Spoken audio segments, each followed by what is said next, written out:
साथियों, हमारे गुरुओं का योगदान केवल समाज और आध्यात्म तक ही सीमित नहीं है, बल्कि हमारा राष्ट्र का चिंतन, राष्ट्र की आस्था और अखंडता अगर आज सुरक्षित है तो उसके मूल में भी सिख गुरुओं की महान तपस्या है। गुरु नानक देव जी के समय से ही आप देखिए, जब विदेशी आक्रांता तलवार के दम पर भारत की सत्ता और संपदा को हथियाने में लगे थे, तब गुरु नानक देव जी ने कहा था, पाप की जंज लई काबुल हो धाया, जोरी मंगे दानुवे लालो। यानी पाप और जुल्म की तलवार लेकर बाबर काबुल से आया है और जोर जुल्म से भारत की हुकूमत का कन्यादान मांग रहा है। ये गुरु नानक देव जी की स्पष्टता थी, ये गुरु नानक देव जी की दृष्टि थी। उन्होंने ये भी कहा था, खुरासान खस माना कि यहां हिंदुस्तान डराया। यानी खुरासान पर कब्जा करने के बाद बाबर हिंदुस्तान को डरा रहा है।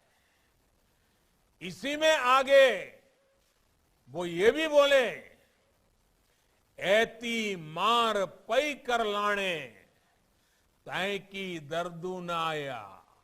अर्थात उस समय इतना अत्याचार हो रहा था, लोगों में चीख पुकार मची थी, इसलिए गुरु नानक देव जी के बाद आए हमारे सिख गुरुओं ने देश और धर्म के लिए प्राणों की बाजी लगाने में भी संकोच नहीं किया।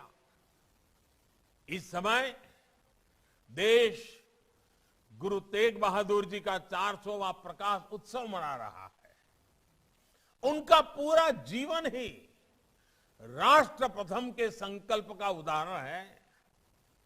जिस तरह गुरु तेग बहादुर जी मानवता के प्रति अपने विचारों के लिए सदैव अड़िग रहे, वो हमें भारत की आत्मा के दर्शन कराता है। जिस तरह देश ने उन्हें हिंद की चादर की पदवी दी, वो हमें सिख परंपरा के प्रति हर एक भारतवासी के जुड़ाव को दिखाता है। औरंगजेब के खिलाफ गुरु तेग बहादुर का पराक्रम और उनका बलिदान हमें सिखाता है कि आतंक और मजहबी कट्टरता से देश कैसे लड़ता है।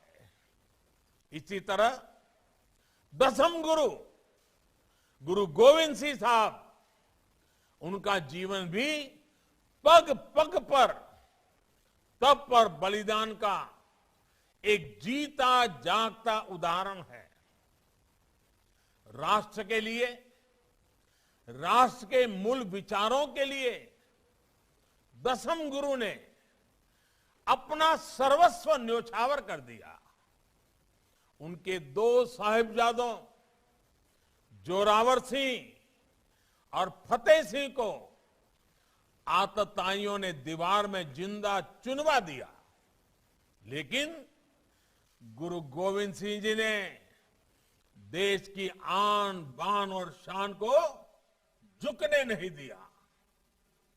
चारों साहबजादों के बलिदान की याद में हम आज भी शहीदी सप्ताह मनाते हैं और वो इस समय चल भी रहा है। साथियों, दसम गुरु के बाद भी त्याग और बलिदान का ये सिलसिला रुका नहीं। वीर बाबा बंदा सिंह बहादुर ने अपने समय की सबसे शक्तिशाली हुकूमत की जड़ें हिला दी थी। सिख मिसलों ने नादिर शाह और अहमद शाह अब्दाली के आक्रमण को रोकने के लिए हजारों की संख्या में बलिदान दिया।